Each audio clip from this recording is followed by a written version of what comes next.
Since it's a reasonably cold morning, I figured we could get a Accord cold start going. It's just not gonna work unless you plug it in. Hasn't been started in at least a month.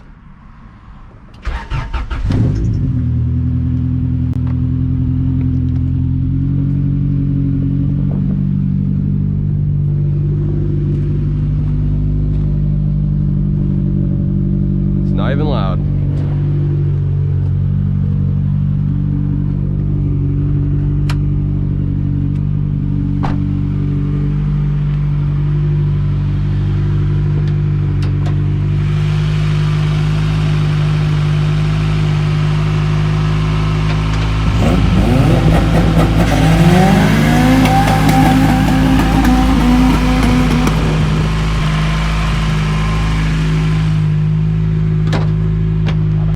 Today we're going to be taking a closer look at Jarrett's new CB7 Accord. He has a few parts that we're going to be putting on today, some brakes, ball joints, stuff of that nature. So we're going to go ahead and get it on in the shop and see what we're working with. We got a frozen axle nut over here. Someone staked it like 6 times and she's probably been on there for quite a while. You can tell just because of the way it is. So we're gonna hit it with the liquid wrench. Everything here is just fucked up.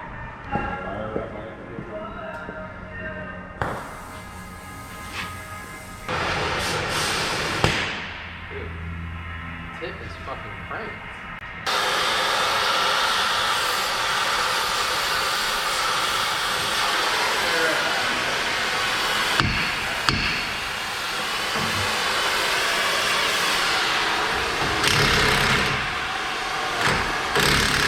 Well, we were struggling forever with this axle nut, and it wasn't that it was on there too tight. It's just the fact that this snap-on gun, this brushless snap-on gun that usually costs a fella about $1,000, absolutely fucking sucks. Ran over and grabbed a Milwaukee, a pretty seasoned Milwaukee at that, and it zips it right off. So don't waste your money on the snap-on impact. It sucks. So now we can continue with this side. So we got the spindle off over here. Yes, everything's shot. We're gonna be replacing the brakes because they're shot, and the ball joints as well. But these are captive brake rotors, so you got to take out these 4 bolts right here, and then take off these 4 bolts right here just to get the rotor off from the spindle and the wheel bearing. Well, we pulled the driver's side spindle off.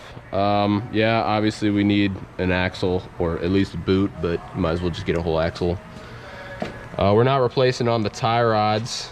Outers are actually not bad at all, but the inners are a little floppy. So, That's all right. But we just noticed there's a little something going on. Look at this. This is the whole problem. Yeah, we're replacing the upper control arms, but when we raised it up, we noticed there's something going on with the strut here. I'm not really sure it's supposed to do that. Pardon me,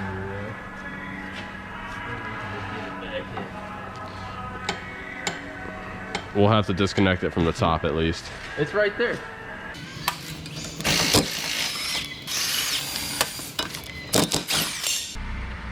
And you can get it off like that. There's the old ring. Now I'm just gonna hammer the shit out of this until it pops out this way.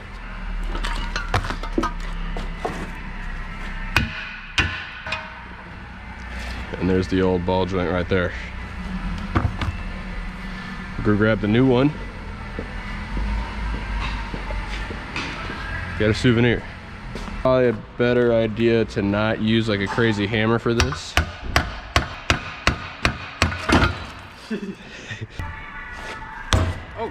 We're about finished up with this side. Didn't record too much because when we were taking this all apart, Jarrett's strut exploded.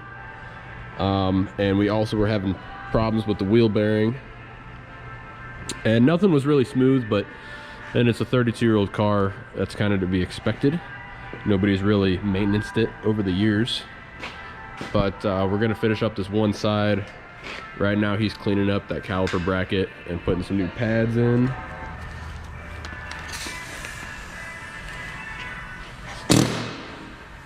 Just fired it off in the car.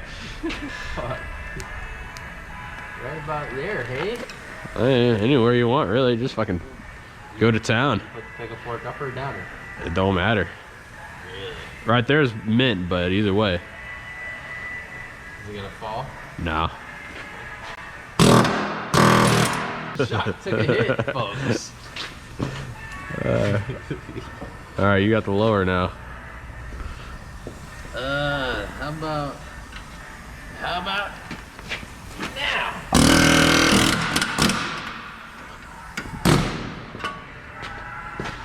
All right. That's a little warm. What's the fucking predicament? Oh, finger. You need to push that fucking axle in more. Do you hear me? Give her a adjust. Got it. All right, that one's off. Now let's see how much of a struggle this wheel bearing's gonna be. Still a little warm. Well, we finished up the passenger side now. He's just tightening that upper control arm. Pretty much spent all afternoon here, but we got everything that we wanted to get done on the CB7. Progress is better than no progress. Just chipping a little bit away at a time. We're gonna throw this fucking wrench. Yep, ran into a couple things, but that's pretty average for a 32-plus-year-old car or a Honda that's been ridden hard and put away wet. He just threw a new oil filter on it, and he's gonna put some new oil in it, but that's gonna wrap it up.